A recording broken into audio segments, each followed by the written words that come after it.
Welcome back to another episode of Becoming, and this time we're talking about intimidation. The first point is letting go of your false identity. So letting go of anything definitely is like grief. So we are grieving our false identity, which is not easy at all. No. And grief feels like sorrow. Grief is deep sorrow. And intimidation in these two areas that I find myself being very, very, very much intimidated with letting go of my false self and getting to know my true identity.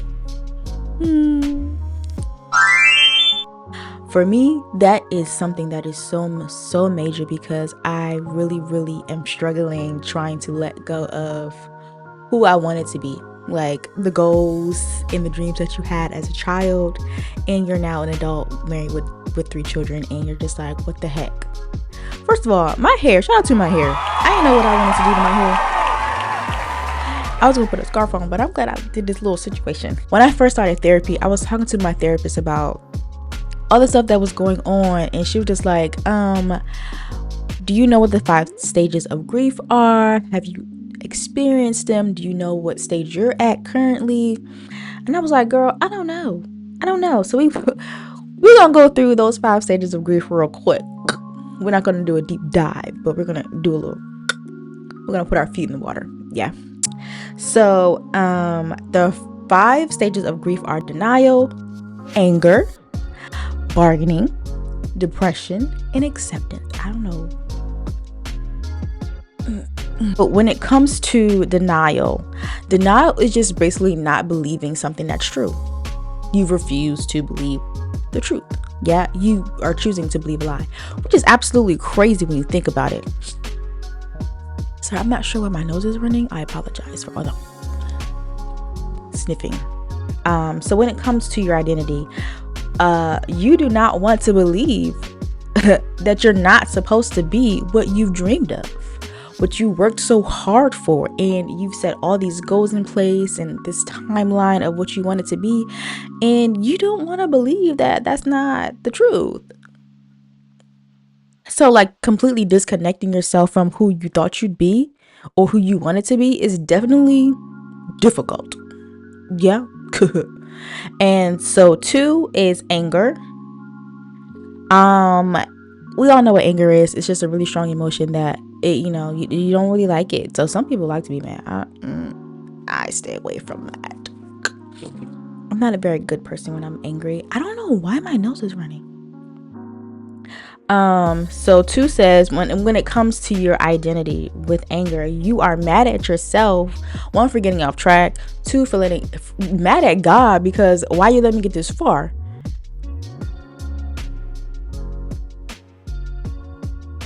And then you get upset when you've gotten so far and you're just like, this is not it, it's not working out. Or you could be one of those people that are blossoming and you're just doing everything that you thought you'd be doing, and you're just having the time of your life because you are doing everything. Okay, your dreams are coming true, babes, and I'm proud of you. I love that for you if that is what God called you to do.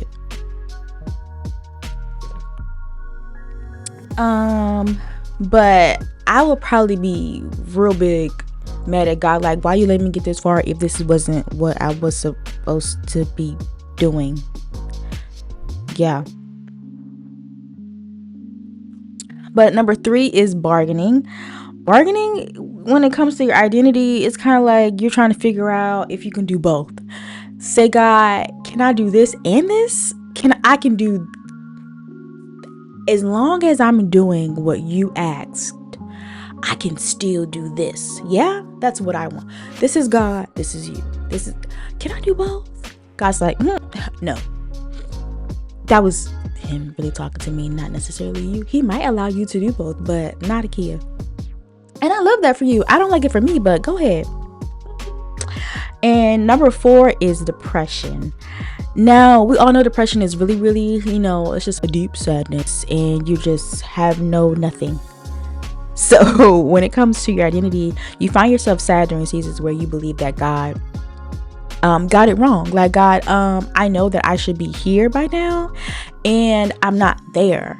What's up? What's up? And you're trying to figure out like why it's not working. So you lack motivation, you lack drive, because you really want this to happen and it's just not working for you, because that's not what God intended for you.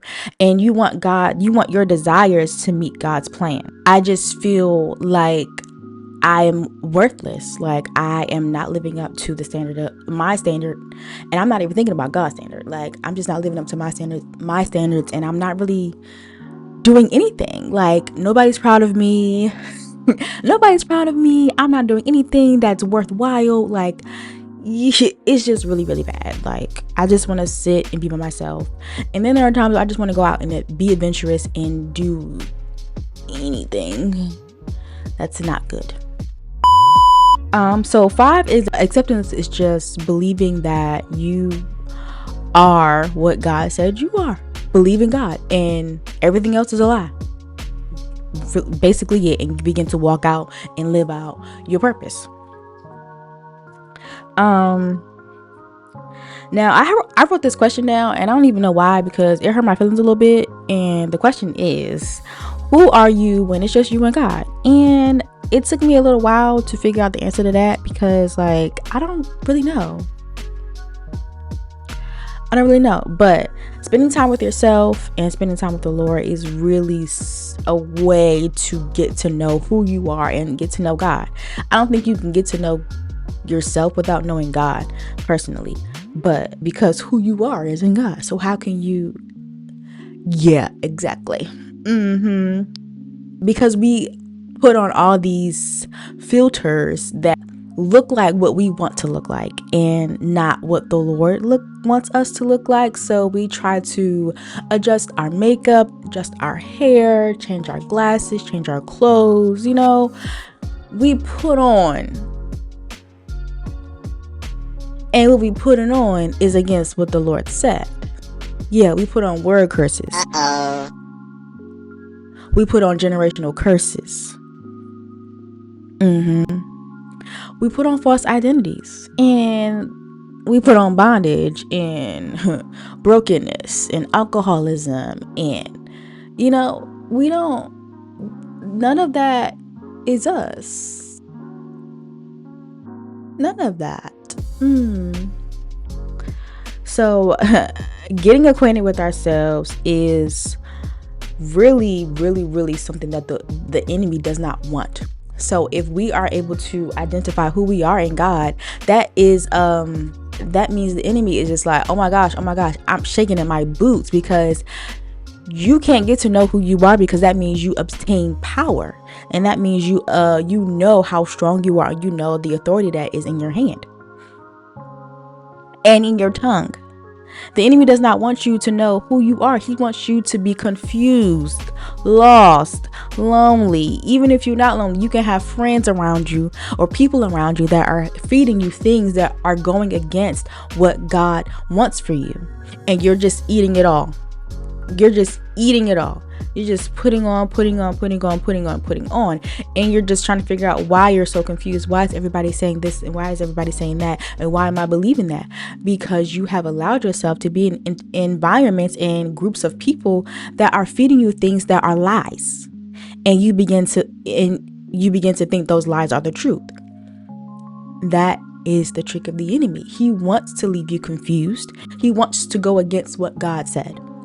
Who is feeding my spirit? Who is encouraging me to do better and live better? Will there be one? Like, what does spending intimate time with ourselves look like? Write out your passions. Write out your desires. See if they line up with the word of the Lord. But what burdens your heart, and you will find the start of your identity. Well, the start of your assignment on the earth. Well, that is literally the end of the episode. I hope that it helped you. I hope you got something from it. You laughed, you got some notes or something. But until next time, babes. Bye.